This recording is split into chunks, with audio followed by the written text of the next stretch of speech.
Assalamualaikum warahmatullahi wabarakatuh. A'udzubillahi Wah, minasyaitonirrajim. Bismillahirrahmanirrahim. Alhamdulillahilladzi hadana lihada wa ma kunna linahtadiya laula an hadanallah. Asyhadu an la ilaha illallah wa la syarikalah wa asyhadu anna Muhammadan abduhu wa rasuluh la nabiyya ba'dah. A'udzubillahi minasyaitonirrajim. Bismillahirrahmanirrahim. Ya ayyuhalladzina amanu taqullaha wabtaghu ilaihil wasilah wajahidu fi sabilihi la'allakum tuflihun. Amma ba'd. Para jamaah, muridin, salikin, para handetolan dan sahabat-sahabat semuanya, semoga kita senantiasa dalam lindungan, dalam hidayah dan maunah dari Allah Subhanahu wa taala. Amin ya rabbal alamin. Hari ini kita meneruskan kitab Sirul Asrar di dalam bab 23 yang menerangkan tentang tasawuf. Wa qala al-mu'allif fi hadzal kitab al-faslus salif fil isruna fi bayani ahli tasawuf. Bab tentang yang menerangkan tentang ahli tasawuf. Wa qala al-mu'allif wa na'udzu bi ulumiyya fi darain amin ya rabbal alamin. A'udzubillahi minasyaitonir rajim. Bismillahirrahmanirrahim. Bayani ahli tasawuf wa humusna asyara sinfan. Bicara tentang tasawuf, di dunia tasawuf banyak cabangnya. Di sini diterangkan 12. Isna asyara, satu yang benar, 12 yang salah.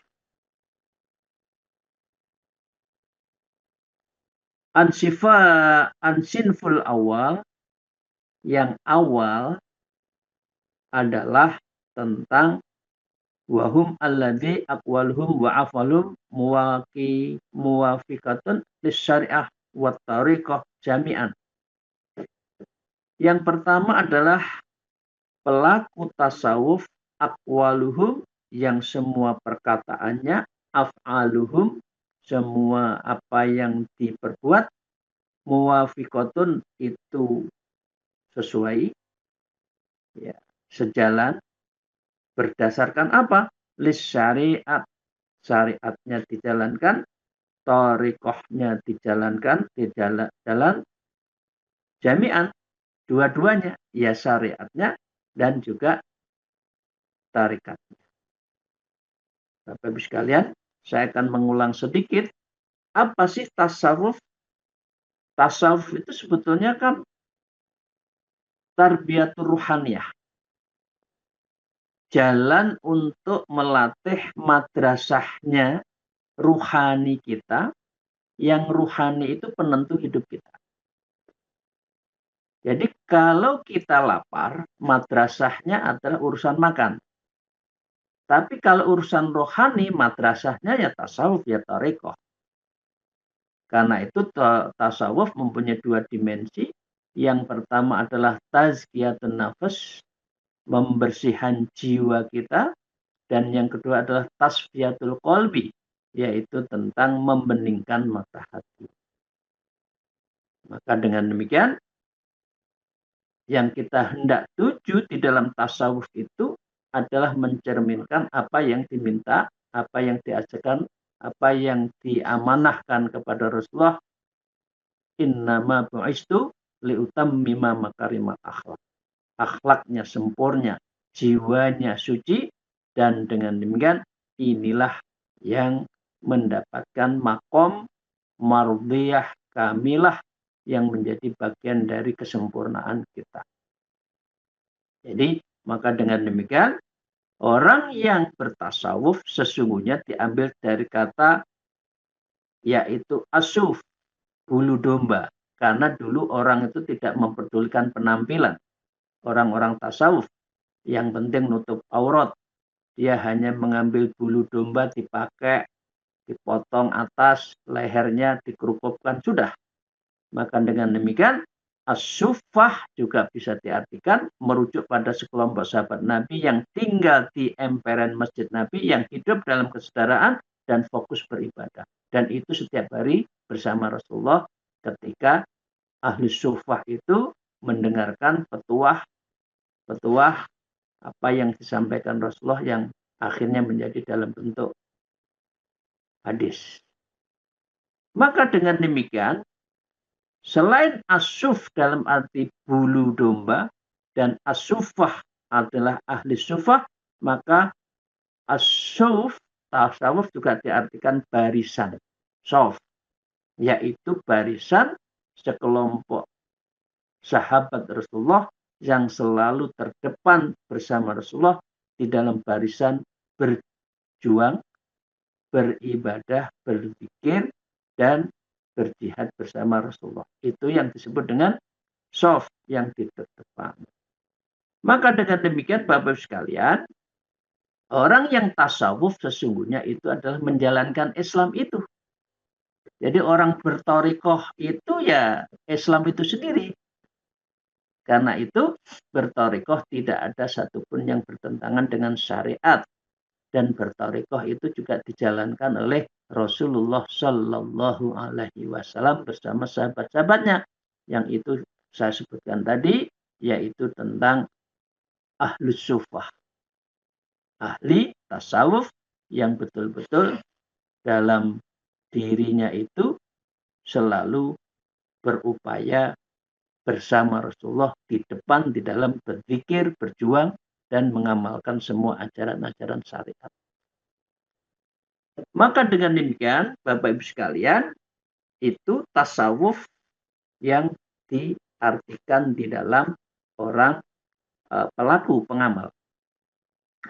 Tasawuf itu juga banyak orang yang ahli tasawuf tapi tidak mengamalkan tasawuf. Itu namanya tasawuf dalam pengertian filsafatnya. Ya, padahal tasawuf adalah amalinya yang kedua. Ya, yang kedua, yang ketiga adalah orang mengartikan asketisme. Tasawuf itu dalam arti akhlak. Yang penting akhlak saya baik kepada orang, urusan iman, urusan ibadah, urusan zikir saya tidak. Ya, apa bedanya dengan orang-orang katakan di Eropa, di Jepang, ya, orangnya bagus, orangnya sopan, tapi kan tidak beragama. Nah, berbeda. Kalau kita orang yang ahli tasawuf itu ya beragama, ya berakhlak, ya diamalkan, tetapi tidak ada satupun yang bertentangan dengan agama, dengan syariat. Karena itu disebutkan tadi, muwafiqatun lis syari'ati wat tariqati jami'an. Sesuai dengan dasar-dasar syariat dan menjalankan thariqah secara bersama-sama. Itulah orang tasawuf. Maka dengan demikian saya simpulkan dari paragraf pertama yang disampaikan oleh Syekh Abdul Qadir Jalani ini, maka orang itu wajib berthariqah karena itu jalan menuju tazkiyatun nafs wa tasfiyatul qalbi. Ya. Kalau orang yang berthariqah yang tadi sesuai dengan syariat dan tarekatnya dijalankan, menurut Syekh Abdul Qadir Jalani, wahum ahlus sunnati wal jamaah. Ini disebut dengan ahlus tasawuf yang ahlus sunnah wal jamaah. Ini adalah mereka. Artinya kita-kita itu, Bapak-Ibu sekalian, alhamdulillah ya, panjenengan kita semua berthariqah karena ahli sunnah wal jamaah. Wa ba'dhum yadkhulul jannah bi ghairi hisab. Dari pengamal thariqah ini bukan salah satu tujuan utamanya adalah wa yadkhulunal jannah bi ghairi hisab. Masuk surga tanpa dihisab sama sekali. Wa ba'dhum bi hisab yasir. Tetapi ada juga di antara ahli tasawuf, ahli thariqah yang mungkin belum sempurna kethariqahannya, dia ya dihisabin yasir. Dia dihisab tapi ringan. tidak terlalu banyak, tidak terlalu besar. Kalaupun ada, wa'adzabun qalil, azabnya sebentar, sedikit, kecil.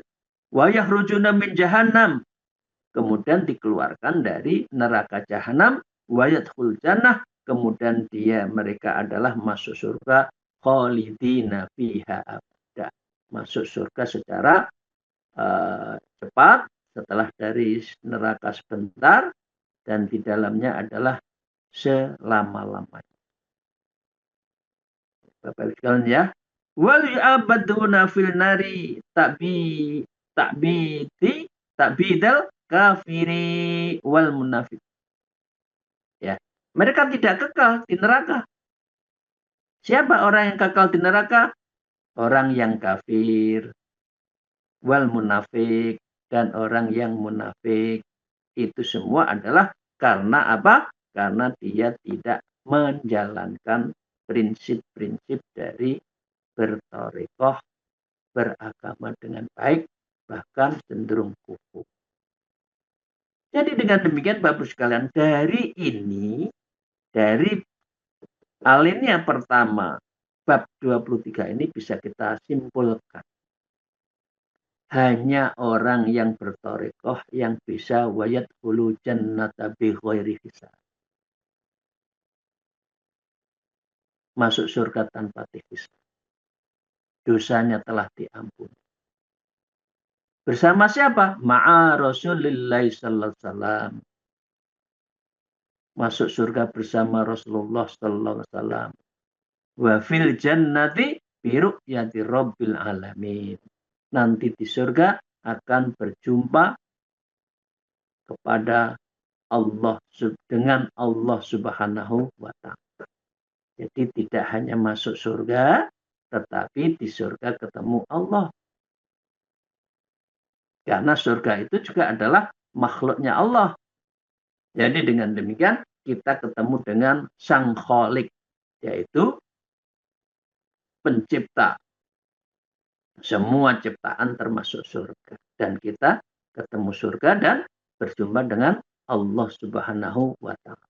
Ini cita-cita, niatnya, ultimate goal-nya orang yang thariqah itu di situ. Jadi ini paragraf pertama ya. Bapak-Ibu sekalian, kita lanjutkan. Wal bawaqi bid'iyun.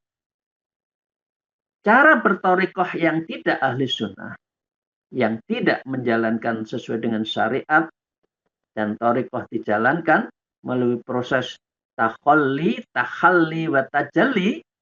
Bapak Ibu tahu, takhalli adalah mengosongkan diri dari sifat-sifat yang mazmumah. Kita kosongkan.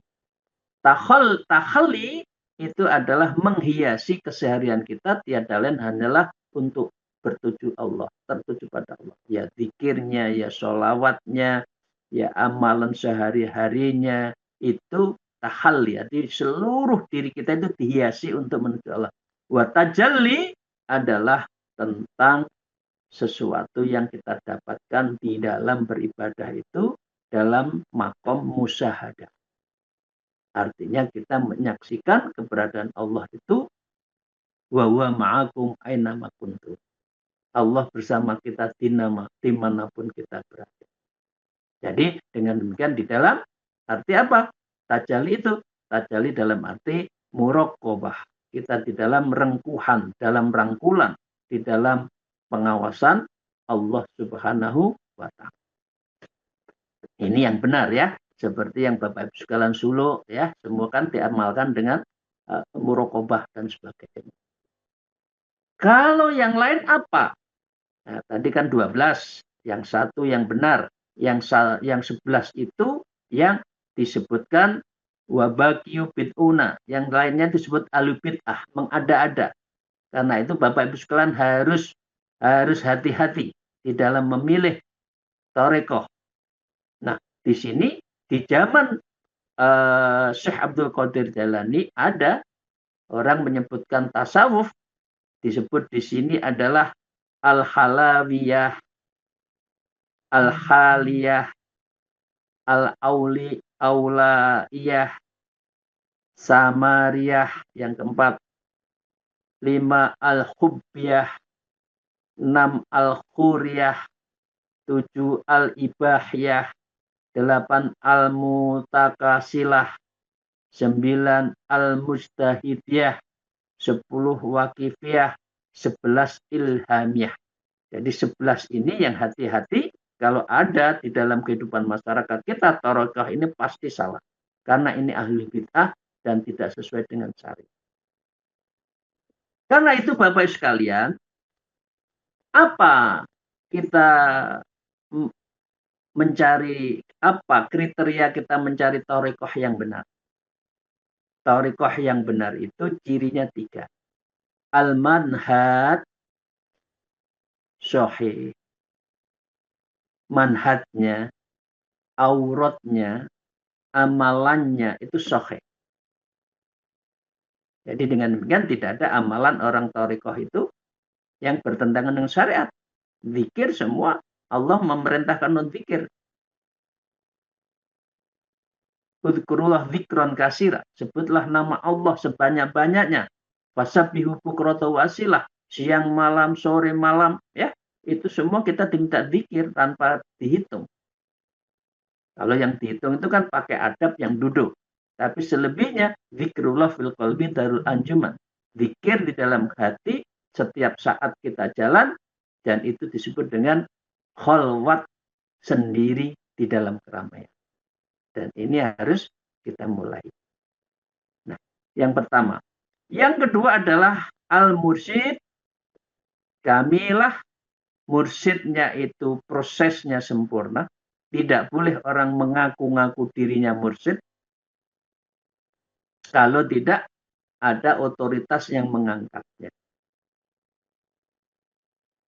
Dan dia melalui proses yang panjang untuk bisa dipilih oleh gurunya untuk membantu meneruskan tarekah ini di satu wilayah. Yang ketiga, cirinya adalah al-murid shodiq. Murid yang lurus, murid yang jujur, murid yang betul-betul niat untuk muraqabah wa muqarrabah ilallah. Untuk mendekatkan diri dan juga mohon selalu di dalam pengawasan Allah Subhanahu wa Ta'ala. Jadi Bapak sekalian, jangan dikira kalau orang punya jamaah sekian, zikirnya, auratnya disusun sendiri, kemudian dia menyatakan dirinya mursyid dan jamaahnya disebut tarekah. Tidak. Karena jamaah 3 tadi, ya muridnya, ya mursyidnya, ya manhajnya itu harus bersambung pada Rasulullah SAW. Jadi kalau panjenengan masuk, katakan, Masya Allah saya, astagfirullah, dan Naqsyabandi Khalidiyah, kalau murid yang ada di Condet itu sanad ke-41 dari Rasulullah. Jadi punya sanad. Nah, itu harus sampai Rasulullah. Jadi kalau nyusun sendiri bukan tarekah. Dan itu tidak mempunyai sanad, dan itu mungqati kalau sudah seperti itu. Tertolak, terputus karena tidak mutasil sampai pada Rasulullah Shallallahu Alaihi Wasallam. Itu ya Bapak sekalian. Jadi pesannya hati-hati kalau mau masuk dan memilih tarekah. Kita ulas sedikit dari 11 yang di aliran yang salah tadi. Fa'amma madhabul khalawiyah. Madhab tasawuf disebut khalawiyah. Fa'innahum yakulu. Dia punya pendapat begini. An-nadhru ila badanil jamilah wal amrodi halal. Bahwa antara laki dan perempuan, ya, yang cantik dan laki-laki yang tampan, itu al-halal. Halal. Kalau sudah satu jamaah. Itu kan banyak kan? Na'udzubillah kan?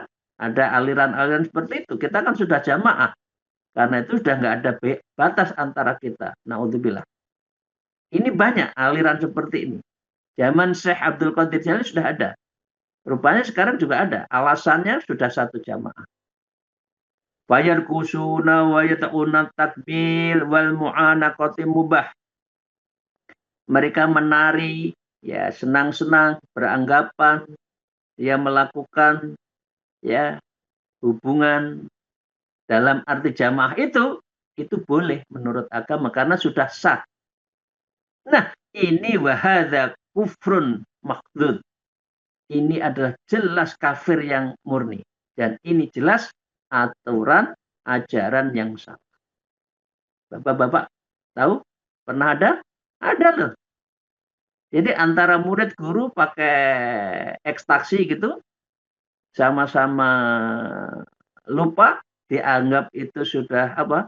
Sudah fana gitu, tapi tujuannya begitu. Nah, itu salah. Jadi kalau ada aliran seperti itu, maka harus ditolak.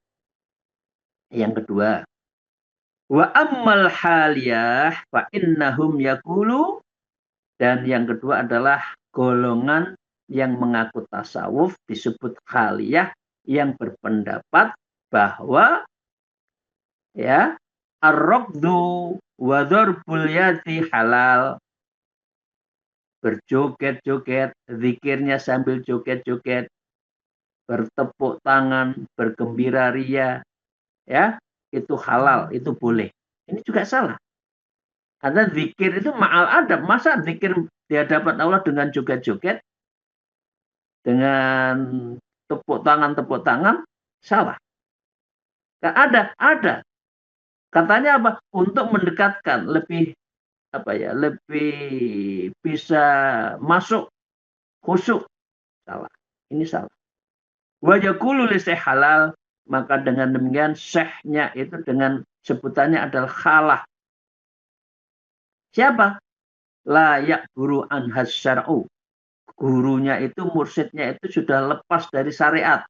Apa saja boleh. Wah, gimana tuh pendapat seperti itu? Karena dia sudah suci, sehingga melakukan apa saja dibolehkan. Ini salah. Wahadha bid'ah. Ini adalah sungguh sangat bid'ah. Laisa fis sunnati Rasulullah SAW. Rasulullah ini jelas tidak ada aturan di dalam ajaran Rasul. Jadi Bapak Ibu sekalian, kalau maaf ya ini ya lagi ada kiai cabul dan sebagainya tuh ya. Kamu kan sudah murid saya halal. Nah, itu. Ini naudzubillah. Ada loh yang menyalahgunakan pandangan seperti itu. Bapak Ibu sekalian, kita teruskan. Yang ketiga yang salah ya. Wa ammal auliyaiyah. Dia menyebut golongan auliyaiyah. Fa innahum yaqulun, dan dia berpendapat idza wasala abdu ila martabul auliya, jika seseorang sudah mencapai martabat aulia ya tasqutu anhu takalifus syar'i, maka gurulah kewajiban syariatnya. Boleh minum-minum, boleh ekstasi, boleh semaunya, melanggar aturan dan sebagainya karena sudah wali. Ada yang sudah pendapat itu sudah lagi ngalami apa, lagi menjalani kewaliannya. Nah, kan ada. Kadang-kadang kan ada doktrin itu lagi jazab, lagi keluar walinya, sehingga nggak apa-apa, boleh melakukan yang dilarang oleh Allah. Nah, ini adalah cara salah. Tasqutu an ta'lifus syar'i wa yaqul waliyu afdal minan nabi, dan bahkan dia mengatakan di zaman sekarang ini seseorang wali yang boleh melakukan syarat itu karena dia merasa naudzubillah melebihi, lebih mulia dari nabi ya. Mengapa? Ya, karena apa? Biwasatul Jibril, dia dia mendeklar dapat wahyu dari malaikat Jibril. Ya, wa ilmul wali bi ghairi wasadin, sedangkan ilmunya itu tanpa perantara, ini dari Allah. Banyak loh orang mengaku nabi, mengaku sudah wali, sedikit lagi nanti mengaku nabi, itu banyak. Ya. Banyak tak? fenomena-fenomena orang mengaku nabi ini bahaya. Tapi gitu kok masih ada pengikut ya. Ya Allah, astagfirullah. Karena memang syariatnya nggak tepat.